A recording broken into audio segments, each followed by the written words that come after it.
Hello everyone, आप सभी को सुबह की राम राम जी, गुड मॉर्निंग, सुप्रभात। तो आज मैं आपके साथ में अपने बेहतरीन जायके की वजह से भारत के बेस्ट स्ट्रीट फूड में शुमार वेज मोमोज की रेसिपी शेयर कर रही हूँ। और इसे बनाने में बहुत कम तेल का उपयोग होता है और भाप में पकाया जाता है। मोमो का अर्थ ही होता है भाप में पकी हुई रोटी। तो मोमोज बनाना इतना भी कठिन नहीं होता जितना हम सबको लगता है। और मोमोज खाने के शौकीन लोग अपनी क्रेविंग को शांत करने के लिए घर पर इसे बहुत ही आसानी से बनाकर चाइनीज स्ट्रीट फूड का लुत्फ उठा सकते हैं। और ये बच्चों से लेकर बुजुर्गों तक सभी को पसंद होता है। तो इसके लिए चाहिए ढेर सारी सब्जियां। तो मैंने पत्ता गोभी, गाजर, शिमला मिर्च, टमाटर, अदरक, लहसुन, हरी मिर्च, ढेर सारी सब्जियां ले ली हैं। और यहाँ पर मैं यूज कर रही हूँ सारी कटिंग चॉपिंग के लिए ये फूड प्रोसेसर। ये मैंने ना अभी लिया है, ये कोई ब्रांड प्रमोशन नहीं है, ये मैंने अभी कुछ दिन पहले ही लिया है। हालांकि सेम ब्रांड का मेरे पास में 15 साल से मैं यूज कर रही थी, पर वो पुराना हो चुका था। पर ये इनालसा का मुझे इतना पसंद आता है ना फूड प्रोसेसर की, बहुत काम मेरा हल्का हो जाता है। तो मैंने सेम ब्रांड का ही, इनालसा का ही दोबारा से ये फूड प्रोसेसर लिया है। 15 साल उसको यूज किया, पर उसके कुछ अटैचमेंट ना अभी थोड़े से खराब होने लग गए थे, इसलिए मैंने इसको चेंज कर लिया है। गाइज, ये बहुत ज्यादा हेल्पफुल होता है हमारे डेली के वर्क के लिए। तो यहाँ पर मैंने पत्ता गोभी पूरा डाल दिया है, गाजर डाल दी है, साथ ही साथ शिमला मिर्च भी डाल दे रही हूँ। सभी चीजों को मैंने अच्छे से धो के धो लिया था और उसके बाद कट कर लिया है। तो यहाँ पर शिमला मिर्च के सीड्स में निकाल देने वाली हूँ। और चॉपर अगर आपके पास में, अगर इलेक्ट्रिक चॉपर नॉर्मल है उसमें भी कर सकते हैं, अगर नहीं है तो इन सारी सब्जियों को ना ग्रेट कर लीजिए। ग्रेटर से ग्रेट कर लेंगे तो भी काम आसान हो जाता है। बस इसमें यह है कि एकदम बारीक कटी हुई सब्जियां होना चाहिए। अब यहाँ पर मैंने ना 2 लहसुन भी इसी समय डाल दिया है और आधा इंच अदरक भी मैंने इसमें ले लिया है। तो ये ना बेटी बिल्कुल जाने वाली है कल, तो उसके जस्ट जाने के पहले मैंने कुछ चीजें उसकी पसंद की बनाई थी। तो मोमोज उसको बहुत पसंद है और इसलिए मैं वो उसके साथ में बात भी करती जा रही हूँ। वो बहुत खुश है कि मम्मी ये बना रही है। और साथ ही साथ में मैंने ना हरी मिर्च भी डाल दी है। तो मिर्च की क्वांटिटी आप अपने टेस्ट के अकॉर्डिंग कम ज्यादा कीजिएगा। और बस इसको फिट करके मैंने इसको चला दिया है। और सेकंड्स में ना ये काम हो जाता है, जिसको ना पहले करने में बहुत टाइम लगता था, जैसे मंचूरियन में या तो फिर ये मोमोज बनाने में ना बहुत सारी वेजीज को कट करना पड़ता है ना, तो काफी टाइम लग जाता था पहले। पर ये हो तो काफी आसान हो जाता है। पर मेरे को कम ही टाइम लगा हमेशा, क्योंकि क्या है कि ये चीज ना मैंने बहुत पहले से ही लेके रखी हुई थी। क्योंकि मुझे समझ में आता था कि ये अगर गैजेट घर में है ना, हर गृहिणी के पास में होना चाहिए। अगर ले सकते हैं तो बहुत हेल्पफुल होता है ये। तो ये देखिए कितनी आसानी से सब्जियां कट हो चुकी हैं। और बस इसको अब हम बाहर निकाल लेंगे।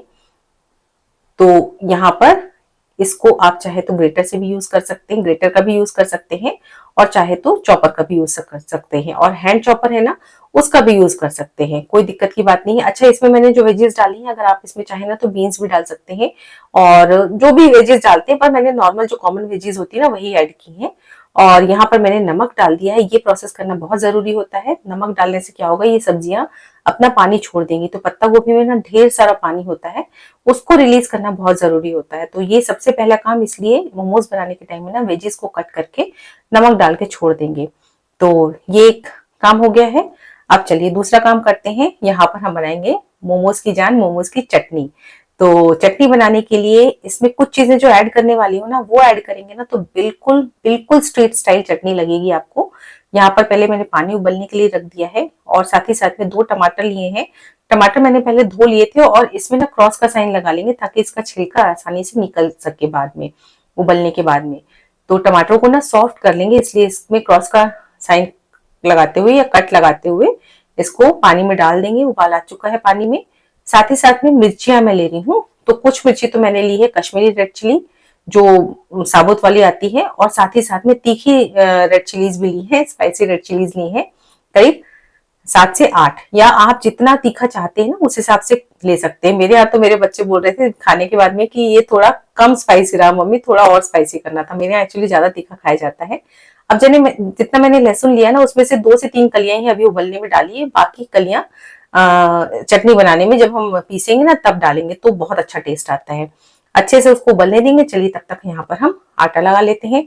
यहाँ पर मैंने मैदा लिया है, मैदे को पहले छान लेंगे, क्योंकि मैदे में रिस्क होता है। अगर पहले से छना हुआ तो कोई दिक्कत की बात नहीं है। आज मेरे पास में छना हुआ नहीं था, नहीं तो जनरली मैदा और सूजी ने और ये बेसन में छान के ही रखती हूँ।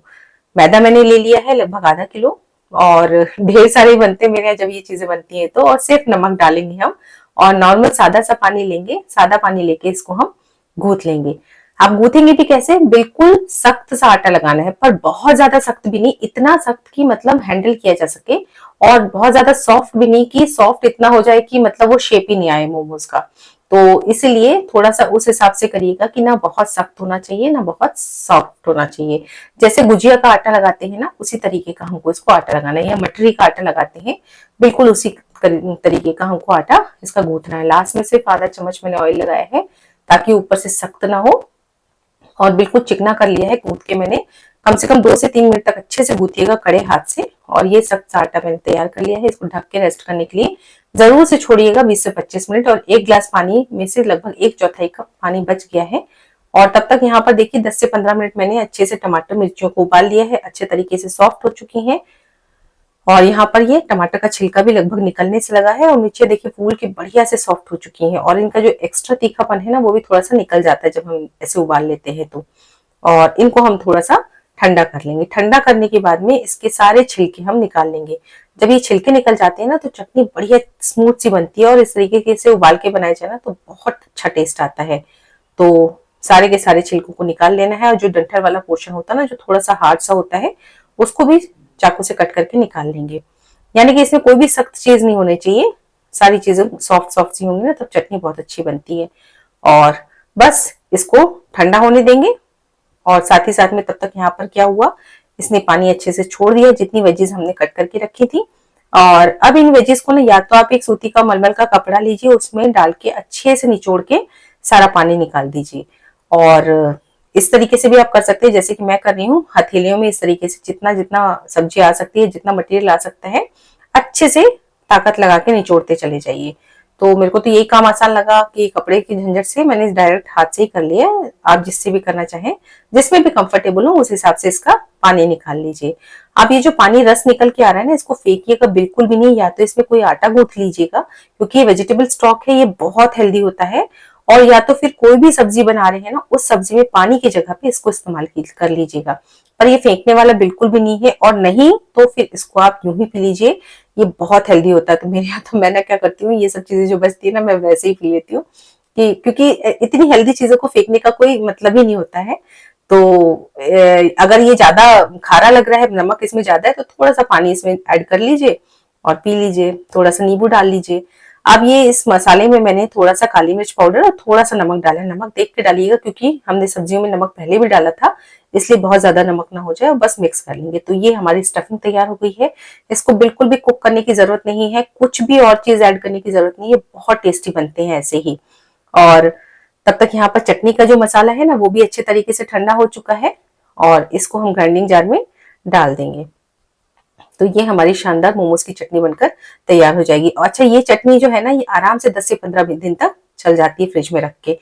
3 से 4 कलियां कच्ची लहसुन की डाल दी है, नमक डाल देंगे, और बस इसको बिल्कुल चिकना सा, जितना चिकना आप पीस सकते हैं ना उतना चिकना इसको पीस लेंगे। तो ये इस चटनी को मैं पीस ले रही हूँ, और इस चटनी के कारण ना इस मोमोज का स्वाद ना बिल्कुल नेक्स्ट लेवल पे हो जाता है, क्योंकि इसी के कारण ना इसका स्वाद बहुत बेहतरीन लगता है। अगर ये चटनी ना हो तो सिर्फ मोमोज में उतना मजा नहीं आने वाला है, इस चटनी के कारण ही सबसे ज्यादा बढ़िया टेस्टी लगता है मोमोज। तो चटनी का स्वाद सबसे ज्यादा अच्छा होना चाहिए, इसलिए चटनी पे सबसे ज्यादा ध्यान देके बनाने की जरूरत होती है। तो यहाँ पर मैंने चटनी को पीस लिया है। अब इसको फटाफट से ना थोड़ा सा तड़का लगा लेंगे। तो पैन में मैंने यहाँ पर 2 चम्मच रिफाइंड ऑयल डाला है। ऑयल को हम गर्म होने देंगे, और किसी चीज का इसमें तड़का नहीं लगाएंगे, ऑयल को बस गर्म होने देंगे, और इसमें हम ये चटनी की पेस्ट को डाल देंगे। और जो हमने कच्चा लहसुन डाला है ना उसके कारण इसका टेस्ट बहुत अच्छा हो जाता है। थोड़ा सा तो उबाल के रखा था हमने टमाटरों के साथ में, और 3 से 4 कलियां लहसुन की मैंने कच्ची डाली है, जिसके कारण बहुत अच्छा टेस्ट आता है। जार में जितनी चटनी लगी हुई है 1/4 कप पानी डालेंगे, अच्छे से हिला के इसमें डाल देंगे। अच्छा, नमक इसी समय में और एडजस्ट कर लीजिएगा अगर आपको कम ज्यादा लगे तो। और इसको ना हम 3 से 4 मिनट तक या 2 से 3 मिनट तक थोड़ा सा पका लेंगे। वैसे तो पकी हुई है चटनी, पर चूंकि हमने पानी डाला है तो थोड़ी सी कंसिस्टेंसी इसकी गाढ़ी कर लेंगे। तो इसको लगभग 3 से 4 मिनट तक मैं मीडियम फ्लेम पर पका लेने वाली हूँ, ताकि थोड़ी सी ये गाढ़ी हो जाए। ये देखिए इस तरीके की कंसिस्टेंसी होना चाहिए। अब इसमें ना मैं थोड़ा सा आधा चम्मच 1/4 चम्मच चीनी के दाने डालने वाली हूँ। इससे कोई मिठास नहीं आती, पर जो तीखापन स्ट्रॉन्ग फ्लेवर है ना लहसुन का और मिर्चियों का, वो बढ़िया से बैलेंस होता है। तो इसको जरूर जरूर से डालिएगा। तो ये 1-2 चीज डालने से ना इसका टेस्ट बिल्कुल नेक्स्ट लेवल पे होता है। कितनी शानदार खुशबू आ रही है। और अच्छा टेस्टी बनाने के लिए इसमें डालिएगा 1 टीस्पून व्हाइट विनेगर, सिरका जिसको कहते हैं। इसको भी डालने से बहुत अच्छा सा टेस्ट हो जाता है, बिल्कुल मार्केट स्टाइल स्ट्रीट स्टाइल हो जाते हैं इस चटनी का स्वाद। तो बस गैस को बंद कर देना है और ये हमारी मोमोज की चटनी बनकर तैयार हो चुकी है। बिल्कुल बिल्कुल स्ट्रीट स्टाइल चटनी का टेस्ट आया है इस तरीके से बनाएंगे तो। और बिल्कुल नो फेल रेसिपी है, एकदम आंख बंद करके इसको बनाइएगा, बहुत टेस्टी मोमोज बनकर तैयार होते हैं। तो बस चटनी बन चुकी है, इसको ट्रांसफर करेंगे एक बोल में ताकि ये ठंडी हो जाए। मोमोज के खाने तक या मोमोज के बनने तक ये फटाफट से ठंडी हो। तो मेरी बेटी तो ना यहाँ पे मैंने प्लेटफॉर्म पे छोड़ दिया था, वो उसको फटाफट उठा के ले गई, बोली मम्मी खाने तक इसको ठंडा तो हो जाने देते हैं। तो इसको ले जाके उसने बाहर फैन की हवा में ठंडा कर लिया फटाफट से। और यहाँ पर मैंने एक स्टीमर लिया है, आप कोई भी भगोना ले सकते हैं। इसमें मैंने पानी डाला और इसको ढक के हम छोड़ देंगे ताकि यहाँ पर स्टीम लग सके, स्टीम बन सके। और बाकी सारी तैयारियां हमारी हो चुकी हैं।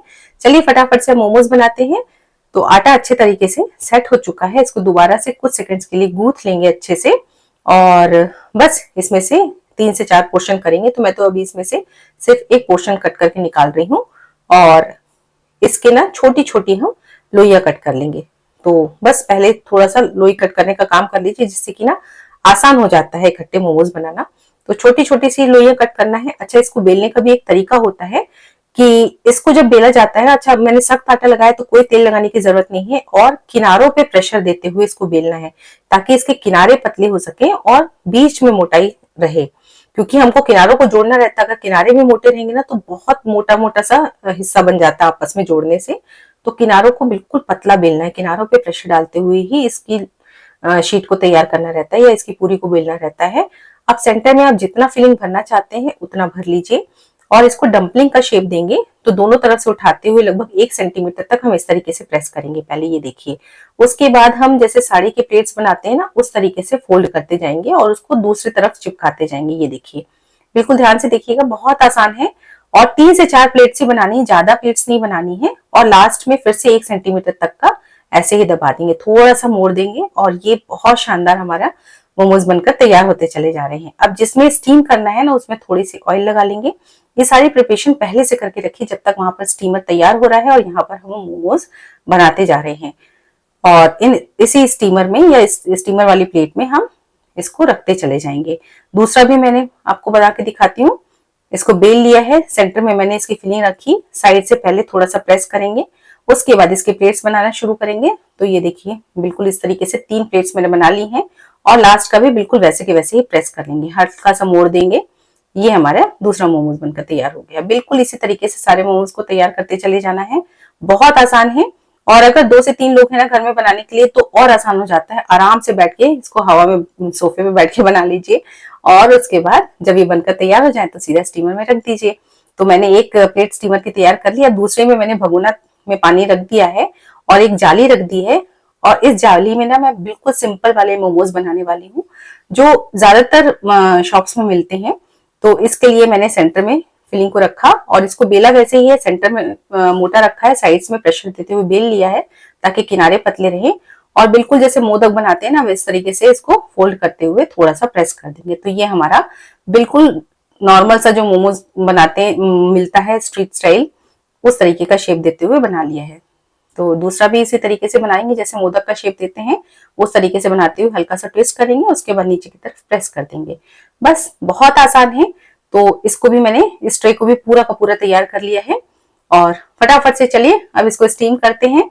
तो यहाँ पर दोनों स्टीमर मेरे तैयार हो चुके हैं। ये बड़ा वाला स्टीमर जिसमें कि ये वाली ट्रे में रखने वाली हूँ, अच्छे से भाप बन जाए उसके बाद ही ट्रे को रखिएगा, फटाफट से ढक देंगे।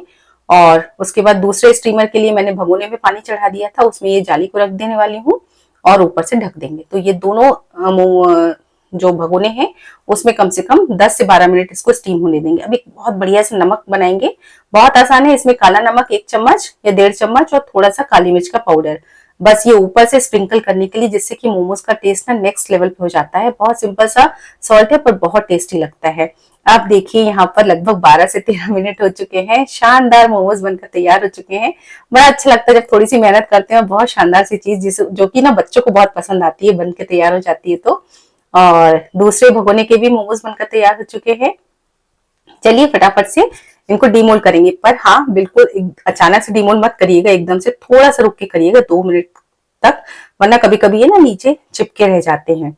और चलिए फटाफट से गर्मा गर्म मोमोज सर्व करते हैं। तो सबसे पहले हमारी मोमोज वाली चटनी, और यहाँ पर मैंने व्हाइट वाली मेयोनीज सर्व की है, बहुत टेस्टी लगती है इसके साथ में। पर ये मेरी ना गार्लिक मेयोनीज है, अगर आप प्लेन मेयोनीज खाते हैं ना वो भी रख सकते हैं। और उसके बाद गर्मा गर्म मोमोज। तो ये है आज की मेरी विंटर की रेसिपी, बहुत टेस्टी लगती है, मेरे घर में तो बहुत पसंद की जाती है। कभी कभी ना स्ट्रीट स्टाइल या स्ट्रीट फूड ना बच्चों को घर पे बना के दीजिए ना, बच्चे बहुत खुश हो जाते हैं। और सर्दियों में तो किचन में काम भी करते बन जाता है आसानी से, तो इस तरीके की रेसिपीज बनाना बहुत आसान हो जाता है। तो रेसिपी अच्छी लगी हो तो लाइक जरूर से कीजिएगा, और अगर मेरी रेसिपीज पसंद आती हैं तो चैनल को सब्सक्राइब भी जरूर से कर लीजिएगा। साथ में बेल आइकन भी जरूर प्रेस कीजिएगा, जिससे आपको मेरी आने वाली रेसिपीज की नोटिफिकेशंस मिलती रहेंगी। और कमेंट करना ना भूलिएगा अगर आपको रेसिपी अच्छी लगी हो, तो मुझे बहुत मोटिवेशन मिलता है। और आप किस क्षेत्र से, किस राज्य से या किस कंट्री से आप मुझे देखते हैं, मुझे कमेंट करके जरूर बताइएगा, मुझे बहुत अच्छा लगेगा। मिलती हूँ अगली रेसिपी में, तब तक के लिए बाय बाय।